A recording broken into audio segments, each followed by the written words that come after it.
Now I've created my form and decided I've wanted to make it a quiz. In order to change it to a quiz, I would click on my settings. Now, not only do I find quiz settings here, but I also can find general and presentation settings. Our general settings are including things like automatically collecting an email address from each response. This is nice when you want to know whose response you're looking at, especially for something like a quiz or a test. You can also restrict it to just Jackson County users, and you can limit it to one response from each student. If I'm doing a quiz, I'm usually going to limit it to one response from each student. It also shows what respondents can see, if they can edit their response after they've turned in their questions, or if you want them to see a summary charts and text responses. When I click on presentation, this is what it's going to show while the students or whoever is responding. It'll show a progress bar, or it'll show for questions orders, or you can show the link to submit another response. That's only going to show up if you didn't click one response on the general settings. I'm going to have it shuffle our question order.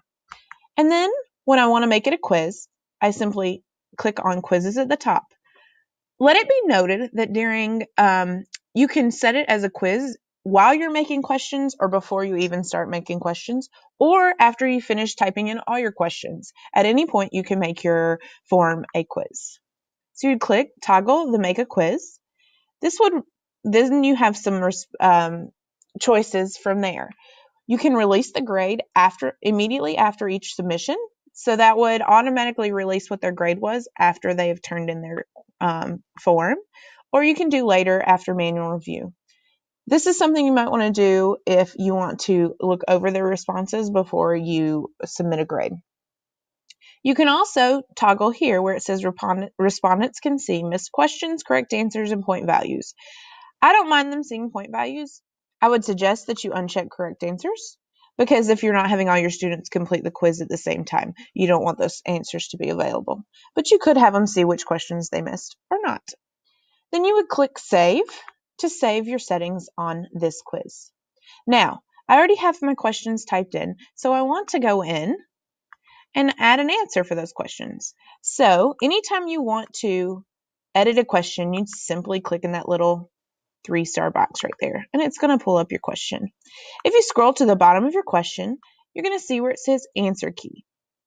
This is where you're going to click to give it a response, or if you wanted to give it a certain number of points. You can type in your points here. It's generally going to make you put some kind of point value on it. If yours are weighted questions and they have different point values, this is where you could put it in. Or I'm just going to put 1 point because I don't have a specific number of points I want to set for each question. And then I'm going to click on my response. And you'll see it turns green and adds a little check mark. And that's all you have to do to choose your correct answers. Then I would click on my next question.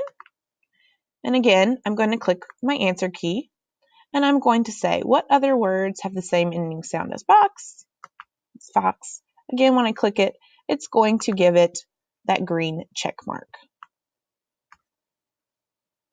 And then on this, as you can see, it has an answer key, but you don't have an answer here because you're going to give them, you can give answer feedback before they turn it in.